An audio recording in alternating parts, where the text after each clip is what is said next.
Good morning. This is Blain Pardoe, New York Times bestselling author, author of the Land and Sea series and of Blue Dawn, and welcome to Writers Fix Problems. Our guest today is Steve Diamond. Steve, thank you for joining. Thank you for having me. I appreciate it. And as always, I'm joined by the Watcher of the Web. Watcher, how are you this morning? Doing fantastic, Blaine. Great to be here. Really excited. Yeah, this is fun. I can't wait to dive into this because this book was a romp for me. And as always, I start out with a non-spoiler review of this book. And Steve hasn't heard this yet, so he'll cringe a little bit, like all writers do. But I think he'll be appreciative because he wouldn't be on the show if I hated his book. Servants of War blends more genres than a Pathfinder alchemist mixes potions. This tale starts off as a portal fantasy. It morphs into a grim war drama, mixed heavily with mecha action, and then splashes in a lot of eldritch horror. As a World War I historian, I love the less than subtle references to the Great War. As a writer of mecha action, the use of these objects, which are bits of golems to power mecha suits, was a new twist I hadn't expected. As a Battletech writer, I love the fact that they incorporated heat in such a way that it was really good as a plot mechanism, and it was dead on, much better than I've seen even in Battletech stuff. The characters are all drawn from the genres that this novel touches, which makes for fascinating combinations, which I like as a writer. Korea and Diamond have molded this all together into a universe that is absorbing and leaves you wanting for more. Fortunately, this is the first book of a series. So please join me in welcoming Steve to the show. Steve, great to have you here. Thanks so much, guys. Oh man, that's a great review. Thank you so much, Blaine. It was a fun romp. I got this book at RavenCon in Richmond. Oh, cool. I went to the Bain presentation because I'm doing a project with Bain myself, and they were like, "Here, have you read this?" And they shoved a copy of it into my hands and said, "You got to read this." And I'm like, "Well," I looked at the cover and I said, "Of course I'll read it. It's got a mech on the cover." I thought it was going to be some science fiction series. And in a way, I kind of am cursing Bain at this point because I feel like they're drug dealers. They kind of give you your first hit for free, and then you get hooked, and you're going to go out and buy the rest. So it totally worked, by the way. The best kind of drug dealers, though, right? Yeah, the best kind. Yeah. Well, before we jump into the book, Steve, tell us a little bit about your background and how you got attached to this project, etc. Yeah. So, I think like most authors, I just started out reading a lot of books. I was fortunate that my parents had the big old shelf of books, and I would look up at those books when I was younger, and I'd see C.S. Lewis and Terry Brooks and Wizard of Oz and all these things, but it was Terry Brooks that really kind of caught my attention. I think because in those days those were massive books on the shelf. And I remember looking up and going, man, those are huge books. I wonder if they're any good. My mom finally let me read them when I was like 8 or 9 or 10 or something like that. And as soon as I read those books, I got hooked on fantasy. I got hooked on science fiction. But it wasn't until, early 2000s that I kind of got hooked on horror. I read a guy named Brian Lumley who, wrote this wonderful novel, Necroscope. And I read that, and I read Matheson's I Am Legend within like a week of each other.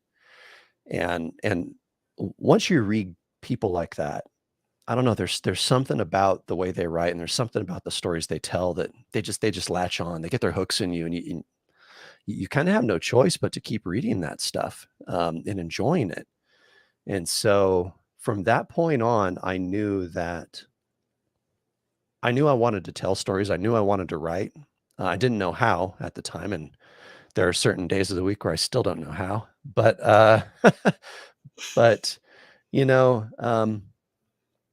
it hit me that I didn't want to just be a fantasy author, or I didn't just want to be a science fiction author. I wanted to, whatever genre I wrote in, I wanted to incorporate elements of horror in it, because I really feel like when you do that, it ups the stakes for all the characters in the story. It ups the stakes for the readers. And so that's why I mean, and you saw, you touched on it in your review that there's a lot of eldritch horror in in uh in Servants of War. And that's by design.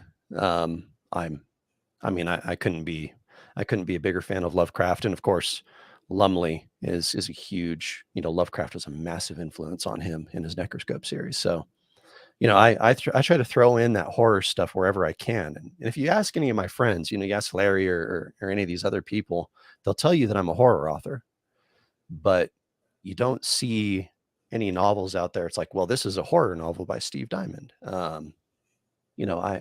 I mix it all in. I like genre blending, as again you touched on in the review, and so that's kind of me in a nutshell. I think my first story was published back in like 2009, so I've only been published for about 14 years. Um, but yeah, so we're getting there. It's been a fun ride so far. It's been a wild ride so far. But not like not dead yet.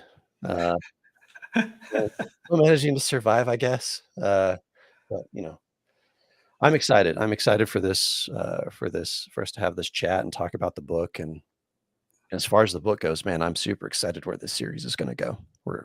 Larry and I are super stoked, and we're super super proud of this book. You guys really should be, because I mean, it was such a weird blending. At first I thought I would resist it. Like I said, I write military nonfiction about the Great War, and I was like, oh, the Tsar. I know what we're talking about now, and it's like, no, this is very very different. Yeah. There's a lot of plot lines that are kind of woven through this that we haven't even seen fully. On honestly, we've seen some of these plot lines are so small we don't really know what the greater uber plot is. Right. Yeah, which kind of brings me to a writer question to a writer. Do I started out doing detailed outlines. I always used to do a book detailed outline and send that to the publisher, and we'd go back and forth on that. Now I'm kind of a guy that goes, look, I'm going to focus more on the characters and let the characters take me for a ride, and I'm just there to chronicle what they say and do. And I kind of go down that path. Where did you guys go with this book? Well, normally I'm kind of more like your second aspect, where it's I'm all my stories that I write, whether short fiction or long fiction, are all intensely character driven. If the characters aren't interesting, then the story isn't interesting to me, and that's just the way I write, the way I read. But when you co-author something, it, it it's really really hard to keep things straight, and for everybody that's involved in the project to see where it's going. If you're just kind of writing by the seat of your pants or discovery writing. So for this, we have a huge outline for this. I was telling you guys a little bit before the show went live. This was originally gaming fiction for a company called Privateer Press. And when we were approached to write this book, we had a 30 or 40 page outline or something silly, and it that project kind of crashed because Privateer Press wasn't in a good spot, and the other place that they were licensing their world to was even in a worse spot. And so we were able to scrub the serial numbers off, completely change the outline, and then wrote on from there. So it's for co-author projects, and I do this with this series and with another series that I'm co-writing with another guy. It's all very eh, we me and my co-authors, we all find that it's a lot easier to outline it when there's more than one person involved. If there's not any people involved, if it's just me, uh, I I pretty much just sit down and write. Um, you know, I I I get really excited by a cool character, and some sort of scene will pop in my head of them being in a really crappy moment in their life, and I'm like, yeah, that's where I want to start. I want to start with them in the middle of some sort of conflict, because that's what's going to capture the reader's attention. And with this, with this story, it really wasn't any different. We just wrote it all down first. We knew what the main character, Ilarion Glaskov, we knew we wanted him to be this guy that drives one of these giant suits of armor, but we needed to figure out a way to get him there. And so we decided to play with the fantasy trope of the supposed chosen one, who's in his supposed idealistic village and with his supposed friends who are all great and everything's wonderful. And then things go really bad, really fast. And so we twist it, and that sets him on his journey. So that's kind of how it goes. Yeah. I mean, I write, I do co-author work with my daughter on true crime books, and I've done a couple of science fiction books that were co-authored. And I don't think people who are non-writers realize the complexities sometimes that are involved with that. This wasn't a book where I could look through it and go, okay, I recognize Larry's writing style here, and then this other part might be Steve's. Yeah, I didn't do that. So, I was wondering if you could walk people through a little bit of what is it? Did you guys say, Larry, you write this chapter, I'll write this chapter? Did you have a blending stage that took place? Because that's what I end up doing with my daughter is, I'll take her writing and my writing and kind of morph it together in some parts. Right. But it's complicated to do. It is. It's really complicated. And the thing that I want to be clear about for anyone who listens or watches and listens to this is there's no one way. So it's whatever works for you and your co-author and your partner in this. For some people, it's an alternating chapter thing, or it's you're like, I would do, like, you could do it one way where it's like, well, you do one character and then you do the other characters, right? For Larry and I, it was more of the traditional Bain senior and junior kind of author partnership. So obviously Larry's been there for years and years and years now. In fact, next year, we were just chatting about this the other night, that next year is basically the 15th anniversary of Monster Hunter International being published with Bain. So he's been with Bain for a substantial amount of time now. So and he's a senior author there. So for us, we got together, we outlined together, and kind of went through plot point by plot point, character by character, kind of how we wanted him to feel.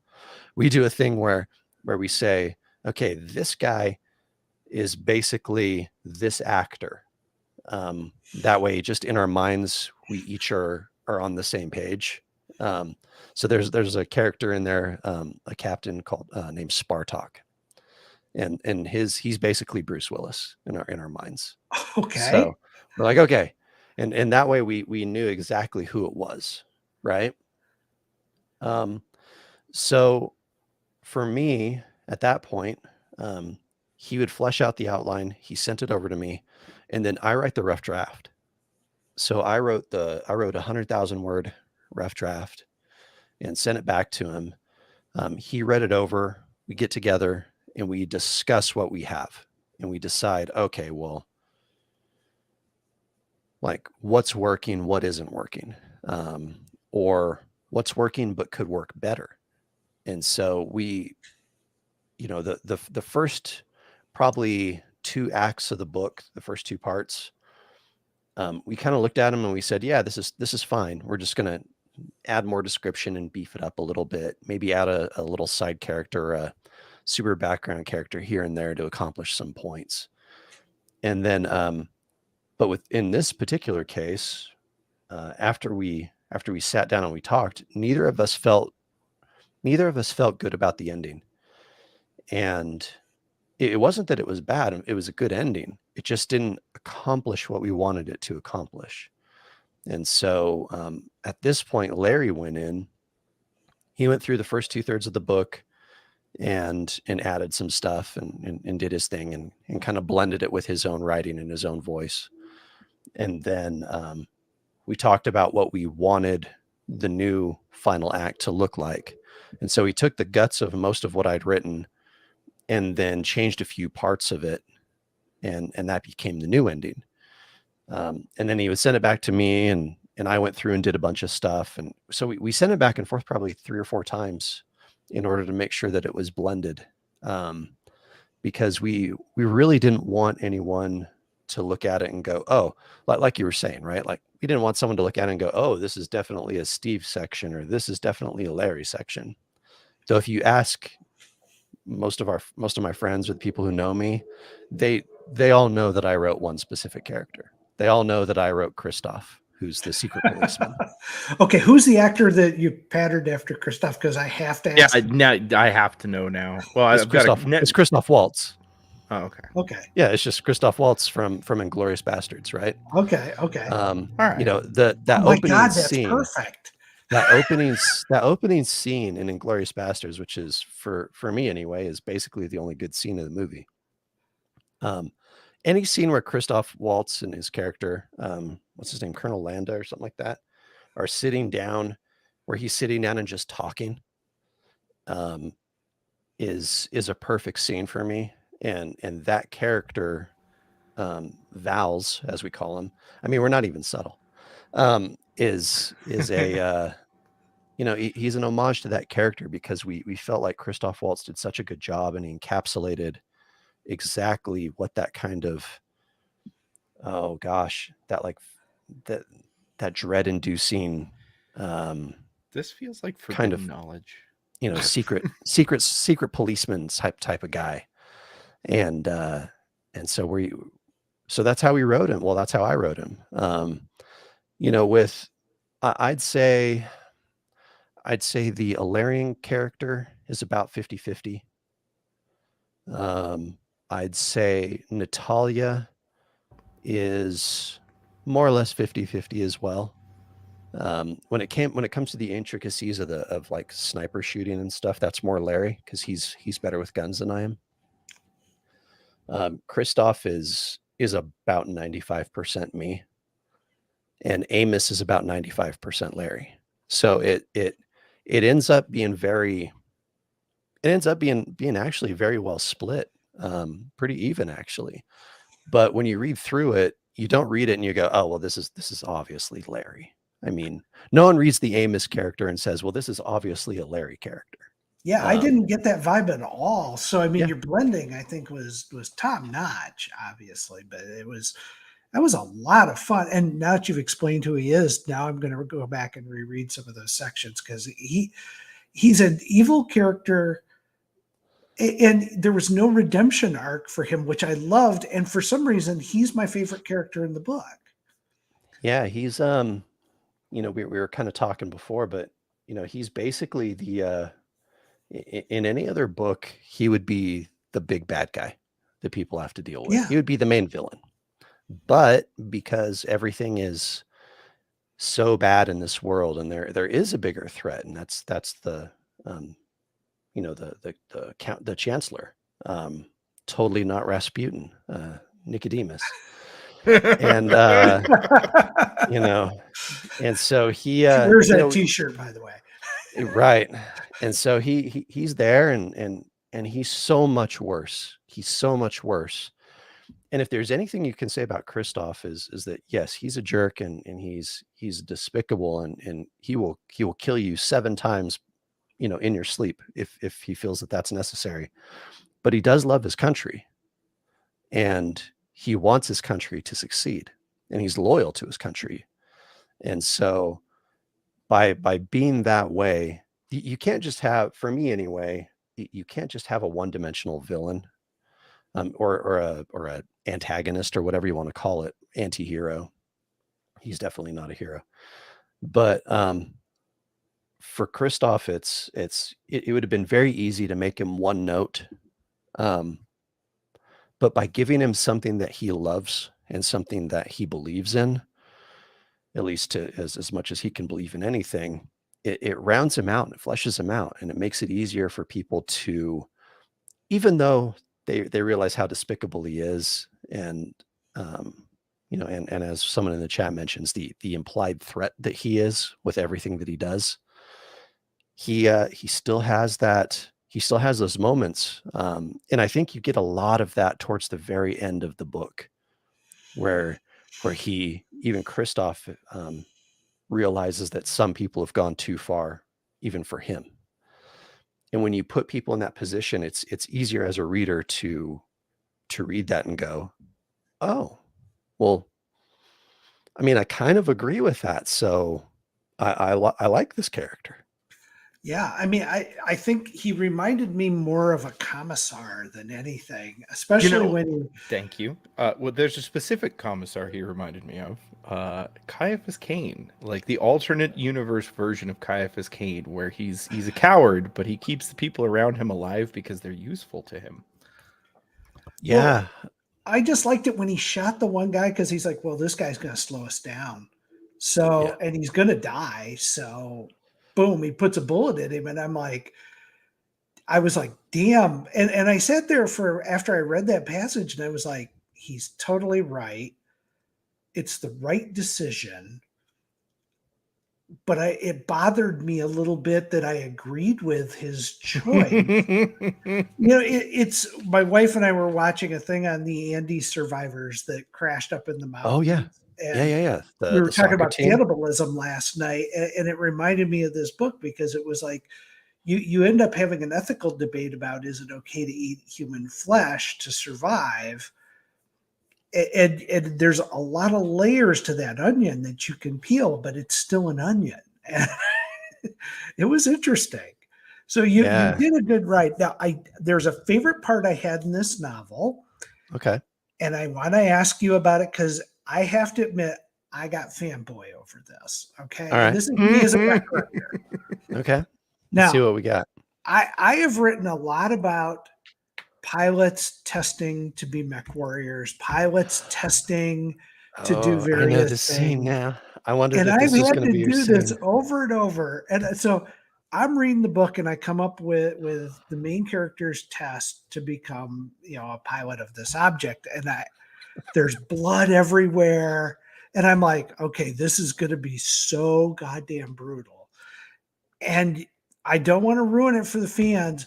This was the biggest twist that I've ever seen to a pilot test ever in a mech series. I have to know one thing. Who came up with that brilliant piece of writing? Because it was pure brilliance. That was actually kind of just a bouncing off of each other planning session, that specific scene. So we foreshadow it. We foreshadow that specific scene earlier. So Alarian, who's the main character, he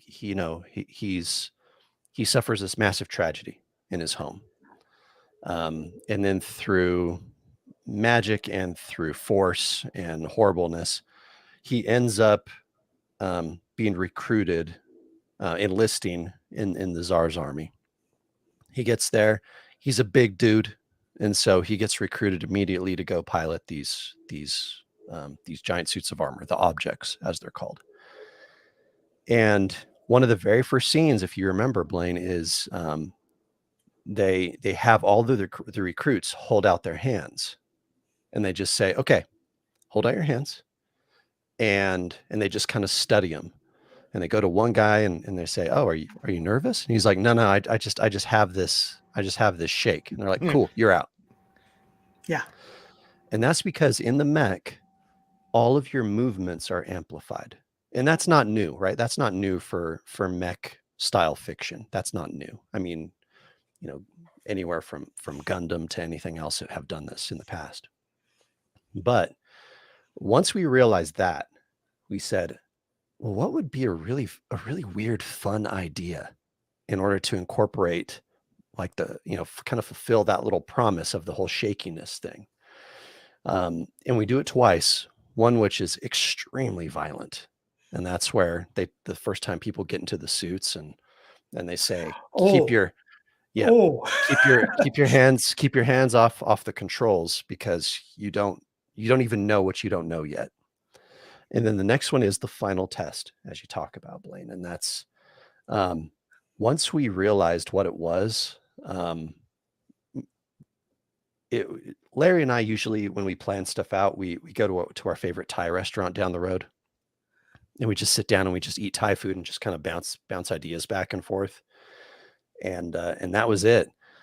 So that one, it's funny.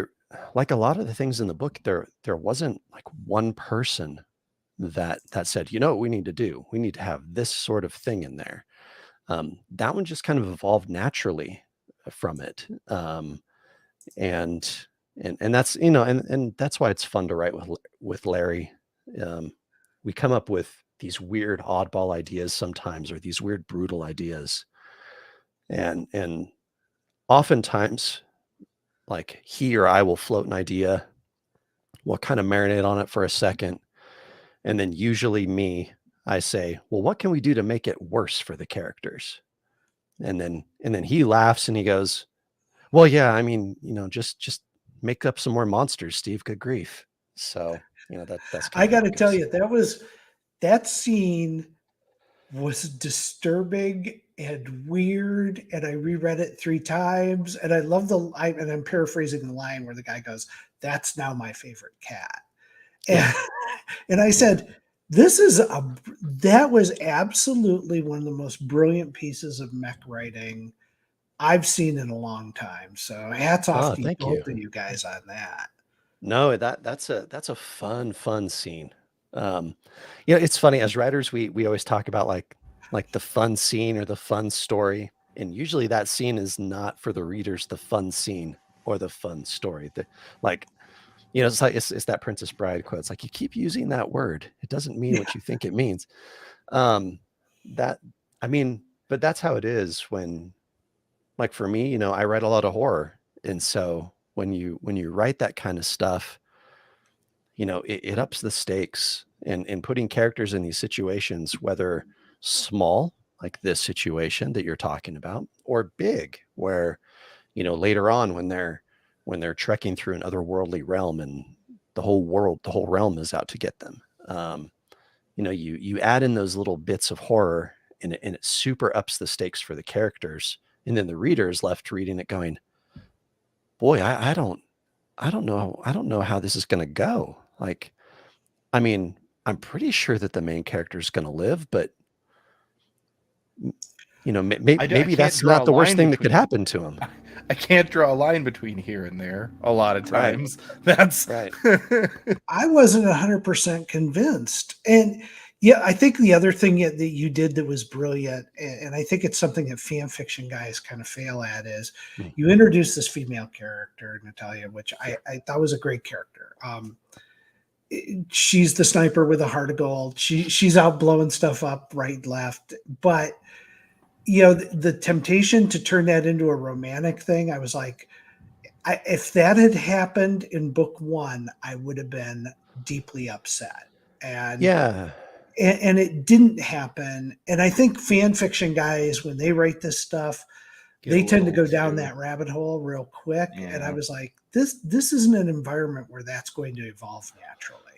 No, Can it's love for bloom on a battlefield? I I'm know. Well, sorry. and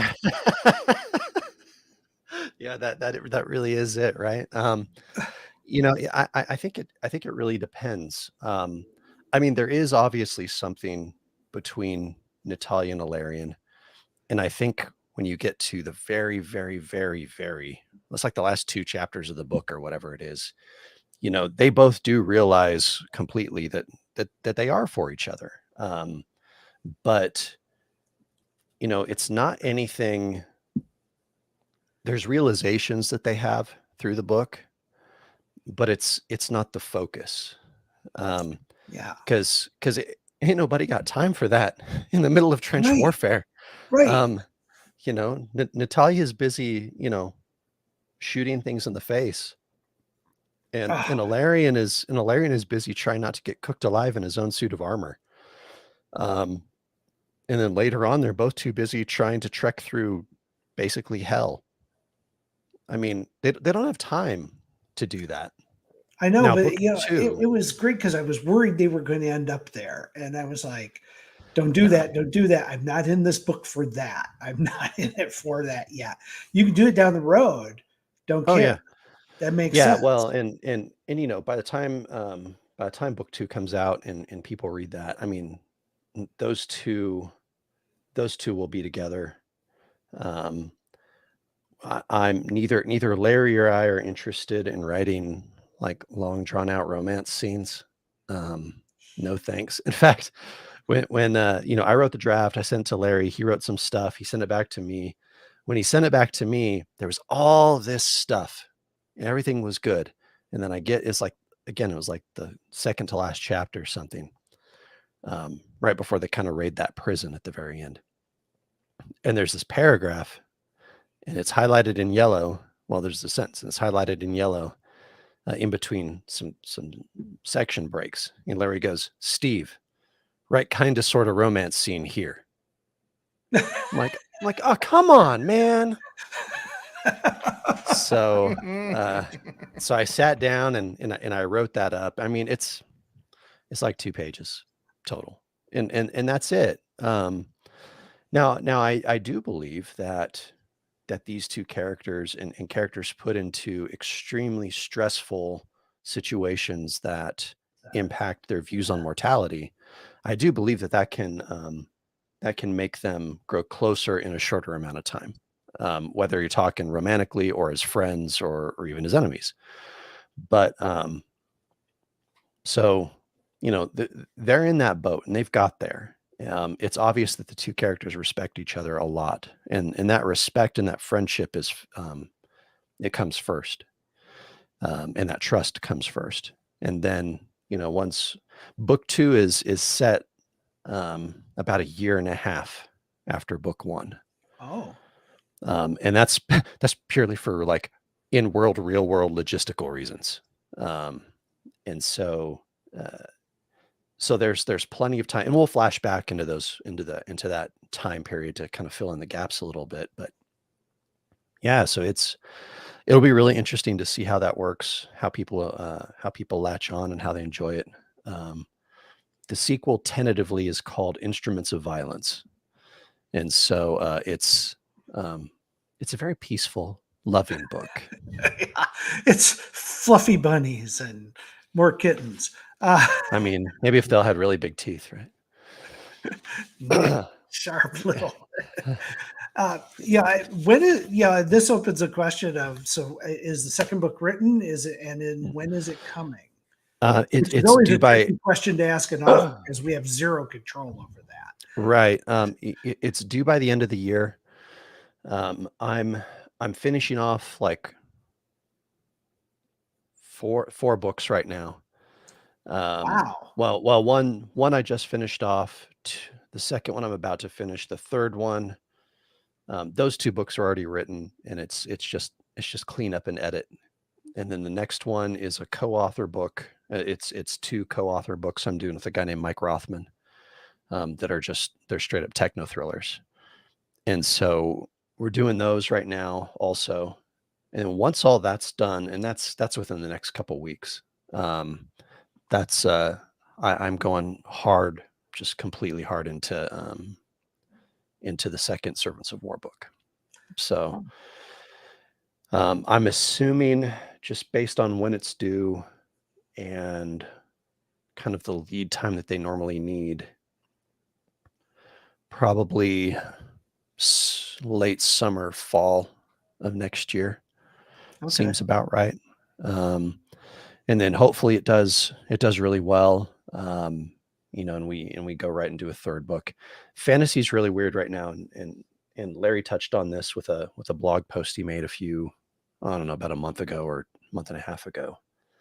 Fantasy's in a really weird spot in that, because certain authors have left people hanging for so long, that Oh yeah, I read that. Let's call out George R.R. Martin. yeah, I mean, between Martin and Rothfuss, right? Well, and to be fair, it's not even just those 2. Yeah, there's quite a few now.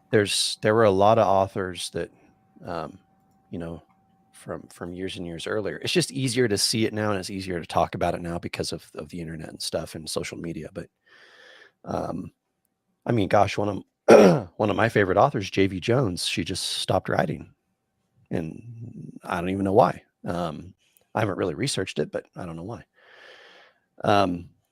But a lot of people, and I sell books at conventions a lot, and as soon as you say this is a fantasy series, they say, "Oh, I'll wait until at least 3 books are out or it's done." And I've lost hundreds and hundreds of personal sales that way. So if I've lost that many in person, how many have Larry and I lost just, people going on the internet, they click on Amazon and they're like, "Oh, sweet, a new book by Larry." And they look at it and they go, it says a book 1 in the Age of Ravens. I, I think I'll just wait until it's all done because I don't want to get burned. I've been hurt before. I know. Well, it is.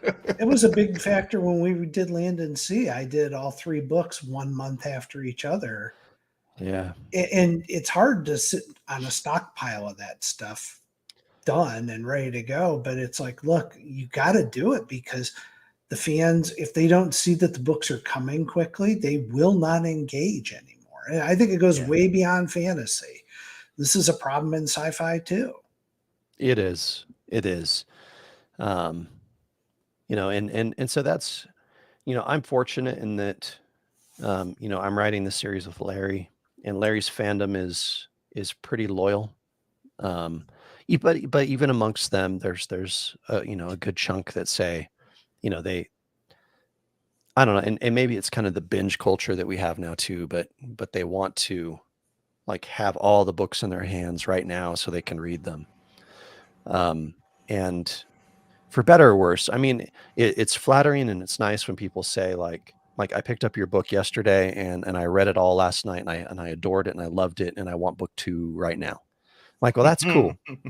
And thank you. And I'll give you a high five for it. But boy, it takes a minute to write a 150,000 word novel. Yes. So it just takes a little bit of time.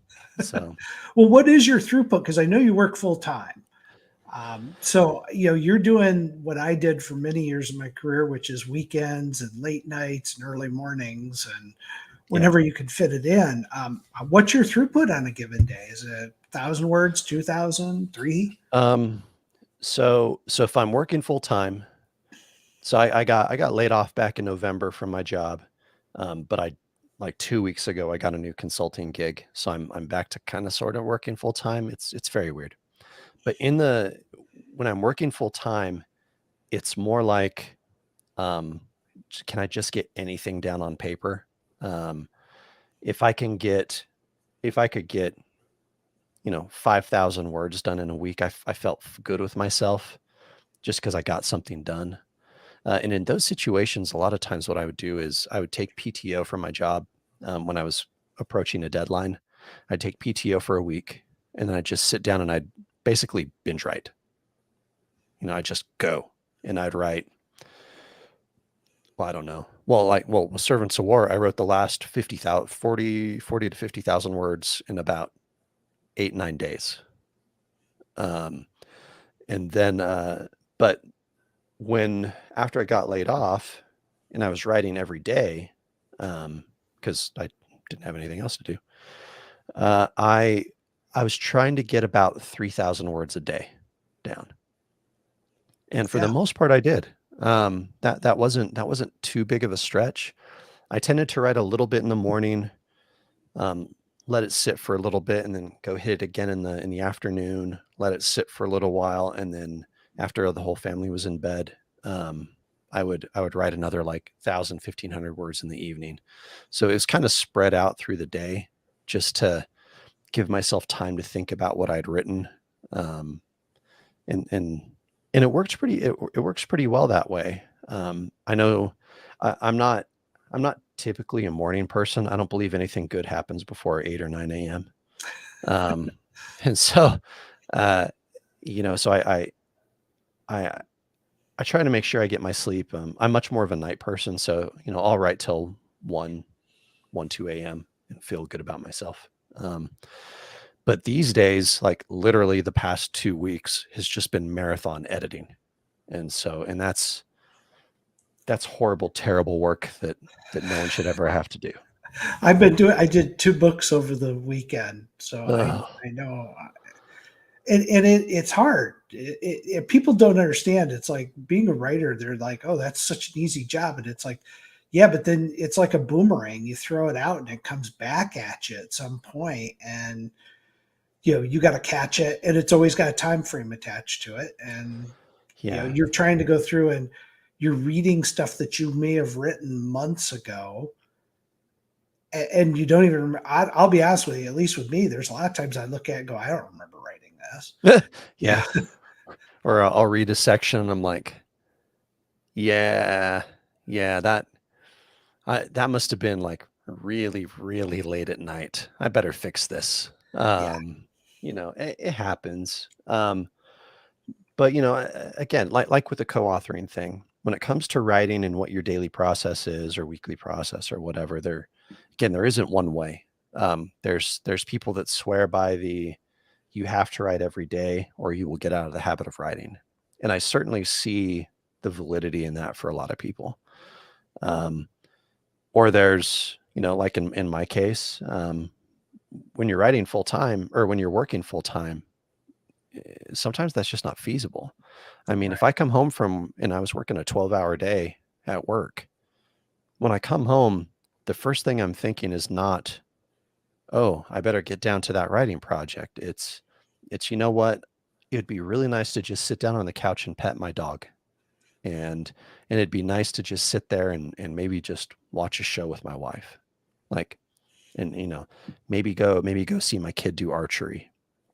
It's, I want to wind down because writing is work.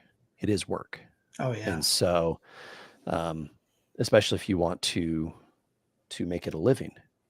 And so it's very important for people to, regardless of your situation, like evaluate what your situation is and what it is that you're trying to accomplish.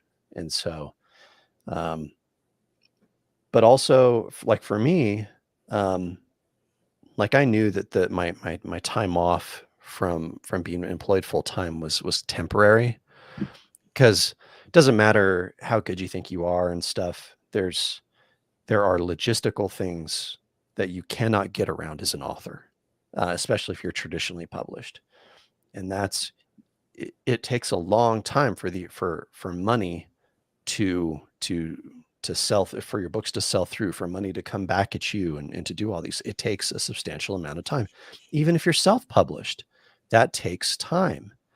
And so what I did was I looked at this time period and I said, okay, what can I do to make sure that this is valuable for me, that I learned something from it?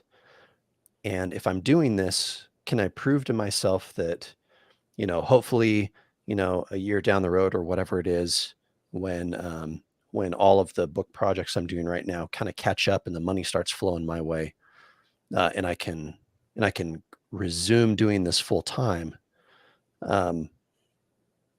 Can I prove to myself that I can do it? Can I prove to myself that I can sit down in a chair like this and just write, just put words on a keyboard, or words on a piece of paper through my keyboard? Can I tell a coherent story in that time? Can I tell multiple coherent stories? Can I tell short stories? Can I do all these things and juggle the projects at the same time? And so far I have. I mean, I've written several 100,000 words since November, when I got laid off. And that's while editing, endlessly, horribly editing, all of these projects that I have to do. I know. I hate editing. I hate it. I know. Yeah, I don't hate it. It's more of a process. It's less creative in some respects, although there are times I have a great editor over at Wargate, and she'll go, I like this, but it could be better.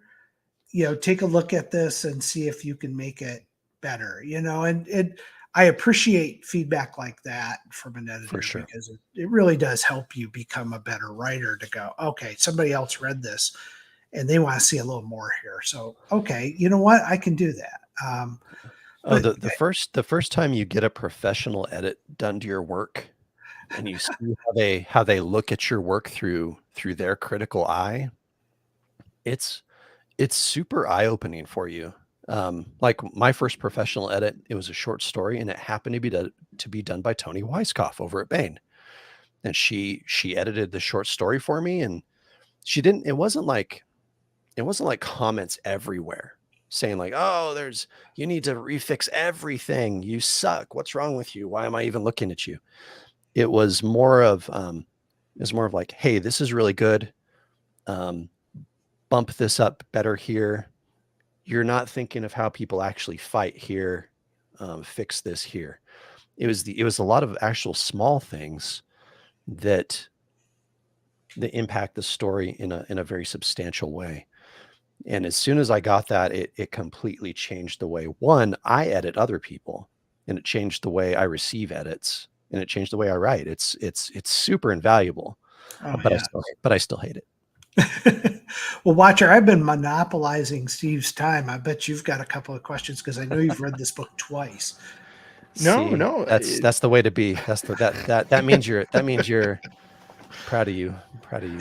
Oh He, man, yeah. he was so happy when I said, by the way, we're going to do Steve Dybek. We're going to cover this book. He was like, "Oh my God." So yeah, no, I have to admit, I'm one of the ones who came over from Larry Correia. I had just finished reading the anthology edition of my favorite Larry Correia work, the Tom Stranger, the one that he put together with all of them together, and was like, I need more Larry Correia fix, and suddenly there was Mex in my timeline with Larry Correia's name on it. And I bought that book, but then I also bought yours after that. Sorry, I bought both of them at the same time. I don't remember what the name of the other one is because it wasn't nearly as good, and I don't even remember most of the plot line. But this one has stuck with me, and I've actually, in fact, I remember very specifically when I asked Larry on Twitter if there was going to be a sequel. He said A, to ask you, but B, that you guys needed sales, and so make sure it's sold. Yeah. So I went out and bought 6 Audible credits and handed out to various people, my friends, and were just like, this is yours, and now you have an obligation to buy another one for someone else. Yeah. It's that was, and this goes back to the whole people waiting to buy a series until it's done. Most of Larry's series, they sell through, and it's, all of Larry's series, they sell through and it's just fine. And this sold through and it was just fine, which is why we're writing a second book. But it's not a sure thing. It doesn't matter. Unless your name's like Stephen King or something, or J.K. Rowling, it doesn't matter. Like, you still have to sell through, because at the end of the day, a publisher is a business, and businesses don't like losing money. And so, and I'm an accountant. I mean, that's my day job. So if the book doesn't sell through, if it doesn't earn back the advance that was given out to the authors, why, as a publisher, would you give them a second book? Yeah, Right. Makes sense. And so, but that's the catch-22, right? Like, if people are always saying, "Yeah, I'll read that whole series when it's done," I'm like, well, then it's never. But we aren't going to be able to be done unless you buy the series. And so that's the challenge. And Larry and I were down at a convention in Dallas last September, and Toni Weisskopf was there, and she said, we went up to her, and I stood politely one step further back from Larry and let him do the talking. And Larry said, "Hey, Toni, I really think that if we can just get like books 2 and 3 out in this series, and people see how good it is and how interesting it is, I think it's going to take off." And that was, because this is the same thing that happened with his Saga of the Forgotten Warrior series with Son of the Black Sword. The first book just kind of went along, and then the second book kind of released and it kind of went along, and then the third book came out and it shot up. because that's just the psychology of buyers right now. And so he told Tony that he felt it was going to be the same way. And so she said, well, she's like, so what you're telling me is you want a contract for book 2? He's like, yes. So then we, she went home after the con, and then looked through the numbers to make sure we'd actually paid, we'd paid off our advance. And then, she signed us up for another book. So, but yeah, that's the hard thing, man. It's that difficulty of, I mean, we wanted to write it, but we also wanted to make sure that we weren't just writing something in vain. Oh yeah. Well, let me say, let me approach this from another angle. There's a particular craft that I quite admire when authors do, and that's world building in strange worlds, but not hitting you over the head with pages of exposition. Yeah. And I have to ask, and first of all, I have to compliment you. Your world is so very strange and is explored almost not at all. Everything is taken very blasé by just about everybody in it. Bloodstorms notwithstanding. And I have to ask, are we going to get a little, like, I could see some moments where you're like, well, okay, I need to peel a little bit back and kind of let them see just a little bit higher up the skirt. But are we going to get more of an exploration of these realms that we find ourselves in? Yeah, for sure. For sure. I mean, I'm a big fan of Steven Erikson and the Malazan Book of the Fallen series. I'm a big fan of it, and I think one of the big things that stood out to me in that, or in like Glenn Cook's Black Company or series of that nature, is things are not just overly explained to you. Readers are intelligent people, and they can sit down and they can open a book and they can figure out things for themselves. I don't have to spoon feed it. And one, that's freaking boring to write, and it takes ages to write that stuff. I'd rather gloss over it and explain it in an action scene, or explain it in a personal context, or whatever, or not just, okay, it's like John Wick. Okay. In the first movie, the first time you see John Wick dig out those gold coins, you're like, well, what is this gold coin supposed to do?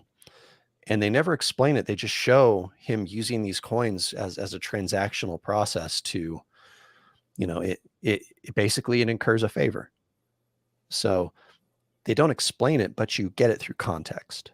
And so that's how we've approached this world. Now, to your point though, and you're right, there is a certain point in which you have to make sure something is clear for the readers. Yeah, and you have me craving more now, because now, like, I have to admit, like, I had to restrain most of the real questions I had for this, because they were about like the inner workings of Kolakovia and well, yeah, I mean, we there's a lot we haven't touched on. We've only shown you basically two small parts of geography. And there are, am I correct in saying, like, mostly this is a conflict between two nations, and we hear about like 5 or 6 others that are also semi-involved occasionally? Yeah. So basically, the whole gist of this war that these two countries, Kolakovia and Dalmatia, they've been at each other's throats for about 100 years, and then the big question is, well, why? Why have they been at each other's throats for 100 years? Well, it's because they both want control of this other country called Praja, which is totally not the Czech Republic. Not at all. No. And they're up there, and their big deal is they have the people who know how to make honest to goodness golems, like honest to goodness golems. Yep. At the end of the first book, you get a very, very, very small taste of what a golem can do, and that golem's like, okay, actually, no, I have to stop. I have to ask, who was the actor who you pegged for Zadla? Oh, for that one, we didn't really think of anyone. That's gotcha. The funny thing. We're definitely going to have to figure that out. Boy, who would I pick for that? I mean, he'd have to be old. I'm gonna get cursed out for this, but Mm. I pictured kind of the Miracle Max. Oh. Uh, You know, it could be anything. I mean, his whole job in the first book is he serves through his sermons and stuff to give you an idea of what the cosmology is like in the world, and to tell you and to show you that this world was somehow connected to our world, to this world. But it's second world secondary world fantasy, and it's out there. And he's talking about, hey, there's other gods out there, and they all hate you, and they're all bad, and there's monsters. But it's, there does come a point where you have to start explaining more. And so in the second book, it's really showing you what this conflict is, what they're fighting for, what they're fighting over, and showing you like the true extent to which these sisters, these goddesses have been meddling in the world and doing puppet strings and stuff. And little countries that have been taken over here and there. Are those countries in fact just gone and absorbed, or is there an underground resistance going on, which there is? I wrote a prequel story to this book, and it's in the Bain anthology Noir Fatale, and it's basically Christoph's origin story.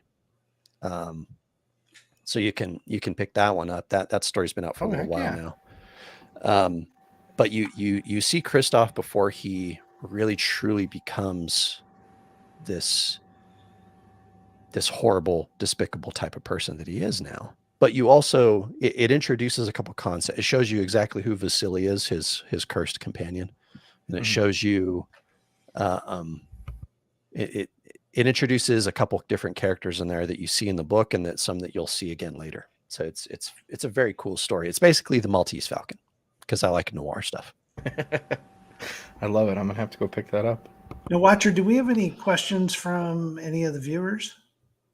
So Rumble chat is laconic as always, but we've got a little bit more over here on Twitter. Let me check this out. There's a moment in the oh yeah, this is just kind of somebody talking about there being a moment in the industry to churn out pulp titles and series without progressing the story much at all. You see a lot of story guys do that on Kindle. I don't know. Personally, I am a huge fan of pulp, and I would love to see a glorious return. But they're on their way. I mean, I think we are seeing a resurgence in that right now. I mean, Bain itself, my publisher, they've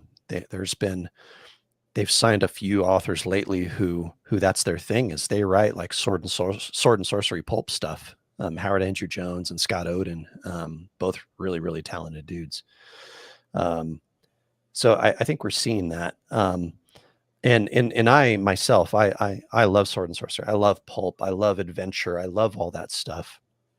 But to the point of that comment, if there's no progress in the story, then it doesn't matter what it is. It could be my favorite horror author. It could be my favorite anything. If there's no progress, it kind of, well, then why am I reading it? You say that, but I still read most of the Superman and Spider-Man novels growing up, as did many others. Sure. I'm a huge Detective Comics fan. Actually, what's the big one everybody's going on about recently? The Shadow. I actually only ever listened to the radio dramas, but apparently that was an excellent comic series that just churned out episodes with no real progress.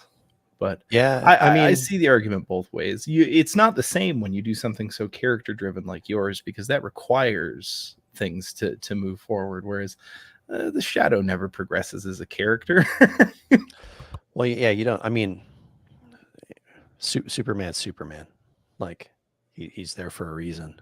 And again, those stories are told monthly. a lot of them are told monthly, right? The newest issue comes out monthly, and it's this big. These days, you know, the idea of the serial fiction has had a nice resurgence, and all that stuff is told in short bits and short snippets, and that appeals to a different part of the brain than something like Servants of War, or I don't know, like whatever doorstop Brandon Sanderson just wrote like last night. Right? Like it's No, actually, you know, it's while we were doing this program, he's Yeah. turned out right. another one. He tuned So in with it's characters based on us and cranked it out. yeah, you know, he wrote an entire 10-book series while we were just talking about it. So no, I love Brandon. I know Brandon. He's great. I've known him since Elantris first came out, and I'm super happy that he's had the success that he's had. But my goodness, why write a book that's this thick when you can write two that are this big each? Yeah. And then get the royalties later for releasing it in anthology format where you combine them all together. I'm just saying, you got to think of the merchandising. No joke. But you know, I mean, his $50 million Kickstarter says we can all shove it. So Yeah, basically. Right.